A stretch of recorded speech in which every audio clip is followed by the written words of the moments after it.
Welcome to our initial unboxing and review of our SGO Android unit. So, some quick specs. Yung unit namin na to ay octa-core, 6128 and 9 inches. So, pag binuksan natin yung box, makikita agad natin is kasama na yung manual. Dito kagad yung manual in different languages, no? Kasama rin dito yung mga cords na kailangan natin para i-install yung unit. Nandyan yung audio ports, nandyan yung mga RCA cables, GPS, 4G, kasi itong unit na rin natin na to ay may 4G. So pwede siyang lagyan ng SIM card na independent. Additional information lang din, ang Android head unit na to ay may Apple CarPlay and Android Auto. So very useful yan kapag nagda-drive tayo independently, para hindi tayo para hands-free tayo. Sine-check natin ngayon na yan. At this point, tinitingnan natin kung may basag ba ang unit natin. So mukhang okay naman siya.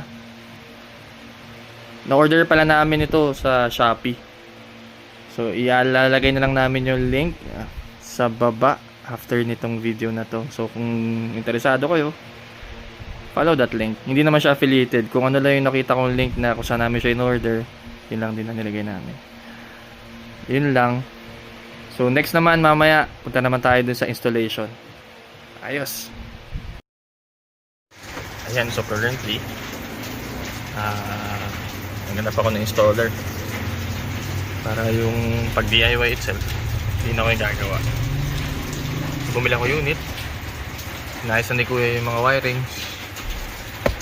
May kanya-kanya yan. Tinest na namin yung unit kanina, gumagana. Yan. So isasalpak na lang niya. So pakita ko mamaya yung end result. Tap muna natin dito. So ito yung back ng head unit. Yan. So ito yung panel. So later ilalagay natin yung mga connections. Pinakita ko kanina. Ayos. So ayan, kinakabitan ni kuya yung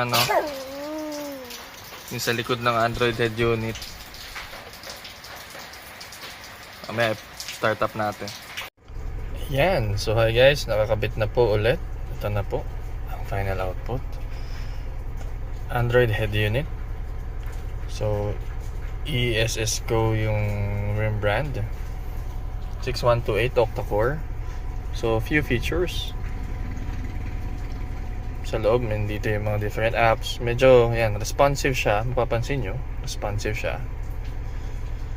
Meron siyang built-in Google Maps, pwede mo tanggalin yan. YouTube, ito yung mga built-in apps niya.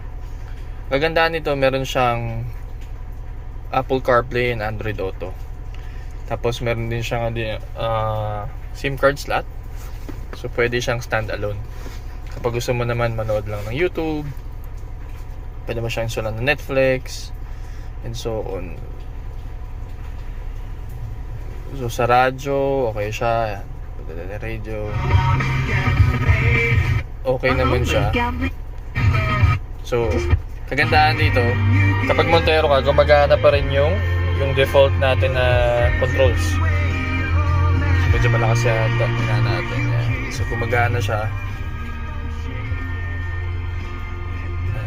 Exit ko lang para tahimik. Tapos yan, mapapansin nyo may YouTube dito, may DSP dyan. Ayun, so all working, pati reverse cam.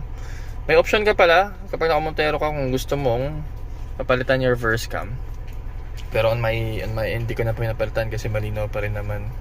And para iwas lang din sa mga pagkalikot. Bawas lang kalikot. Plug and play lang siya. May kasamang harness yung panel. Kasi panel separate kong binili. Kasi yung kasama ng ESSGO ay universal. So ito. Yun siya. So enjoying ko siya. Maybe I'll give you another review after 6 months. So siguro user experience, ano yung mga nagustuhan ko, ano yung mga hindi, to follow yun. Pero all working. I tried na rin ng Google Maps kanina. nag-try din ako ng Android Auto with Spotify. So nandito yung sa side na to, nandito yung Google Maps, sa kabilang side naman yung Spotify. Ano pa ba? Ayun lang, no? So ayun lang. So doon matatapos na yung ating review, initial review of the ESGO na ESGO na octa-core 6128 9 inches na QLED Android head unit.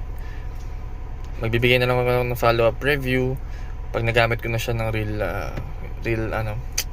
real world, no? Yung makakapagbiyahe, reverse, yan, gumagana yung reverse niya. Testing natin.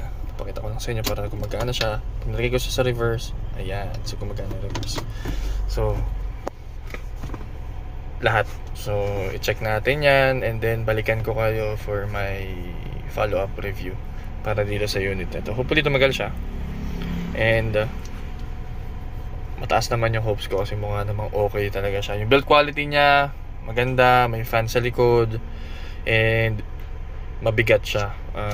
Hindi siya yung parang cheap lang na unit. Ayan. Sige, maraming salamat. Drive safe. Have a nice day.